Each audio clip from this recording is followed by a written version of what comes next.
প্ৰায় 10 বজাত ইয়াতে মানে ভঁৰালৰ ভিতৰত মানে জুই জ্বলি থকা দেখি পেলাই মানে বাটত যোৱা মানুহে গম পাই পেলাই মানে দেখাত তেওঁ মানে ঘৰৰ মানুহক বিচাৰি পেলাই মানে চিঞৰি মেলি দেখা পাইছোঁ যে ইয়াতে মানে ভঁৰালৰ ভিতৰত জুই লাগি আছে আৰু জুইখিনি নমাবৰ কাৰণে আমি গোটেই ৰাইজে গোটপিট খাই পেলাই এই সময়তে মানে চিঞৰ বাকৰ কৰি এই সময়তে আমি সকলোৱে গোটপিট খাই পেলাই নিজৰ মটৰেৰে ঘৰত ব্যৱহাৰ কৰা মটৰেৰে তাৰমানে ইয়াতে জুই নমাবলৈ চেষ্টা কৰোঁ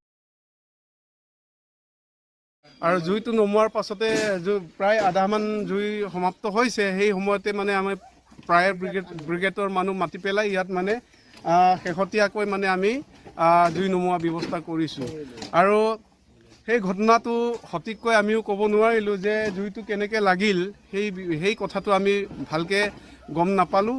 আমি মাজতে দেখা পাই পেলাইহে মানে গম পাই পেলাই চেষ্টা কৰিছোঁ, জুই নমোৱাৰ চেষ্টা কৰিছোঁ।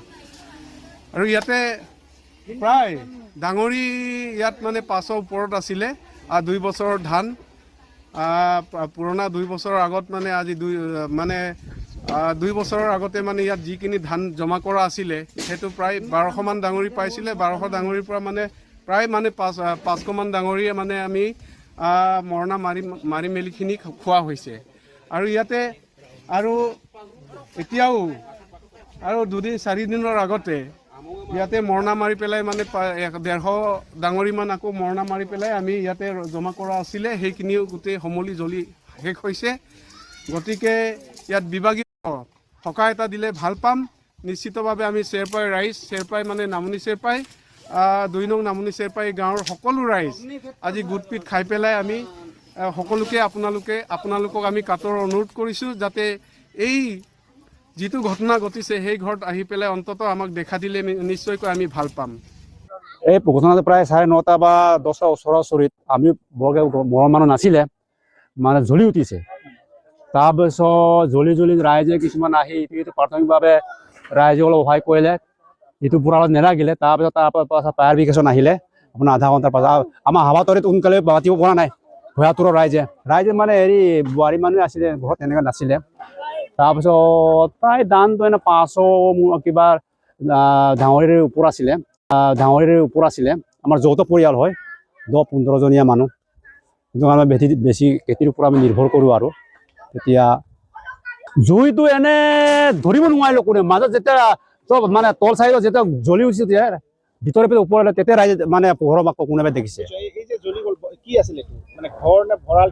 এই জ্বলা ঘৰটো মানে ভঁৰাল আছিলে, কেৰি ভঁৰাল আছিল।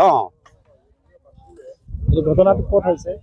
এইটো 2 নং নামনি চেৰপাই জেংৰাই মত থানা। কিমান ডাঙৰি আছিলে? আমাৰ যৌথ পৰিয়াল হয়, 10-15 জনীয়া মানুহ। কিন্তু আমি বেছি খেতিৰ ওপৰত আমি নিৰ্ভৰ কৰোঁ। আৰু বেছি খেতিৰ ওপৰত আমি নিৰ্ভৰ কৰোঁ। আৰু তেতিয়া জুইটো এনে ধৰিব নোৱাৰিলোঁ কোনে, মাজত যেতিয়া চব মানে তল চাইডত যেতিয়া জ্বলি উঠিছে ভিতৰৰ পৰা ওপৰলৈ, তেতিয়া ৰাইজে মানে পোহৰৰ বাক কোনোবাই দেখিছে। এই জ্বলা ঘৰটো মানে ভঁৰাল আছিলে, কেৰি ভঁৰাল আছিল। ঘটনাটো ক'ত হৈছে? এইটো 2 নং নামনি চেৰপাই জেংৰাই মত থানা। কিমান ডাঙৰি আছিলে? প্ৰায় আমাৰ 500 ওচৰা-ওচৰি হ'ব। মানে আমাৰতো অলপ যৌথ পৰিয়াল, বেছি খেতি কৰে, খেতিৰ ওপৰত আমি নিৰ্ভৰ কৰোঁ। আৰু কিয় হোৱা বুলি আপুনি ধাৰণা কৰে? কি কাৰণে হ'ল বুলি ধাৰণা কৰে? কিন্তু মোৰ মতে এতিয়া ক'ব নোৱাৰা হ'ল মোৰ মতে। আৰু এই মানুহ কিবা মানে জুই ধৰা নাছিলে, কাৰেণ্টটোৰ পৰা হোৱা নাই। আমি এটা সন্দেহ এটা গৈ কিবা ভোজৰ নিচিনাই হ'ল পালোঁ। তেনেকৈ আমি প্ৰাথমিকভাৱে কোনেও নেদেখিলে, নহ'লে এইটো কথাটো ক'ব পৰা নাই আমি।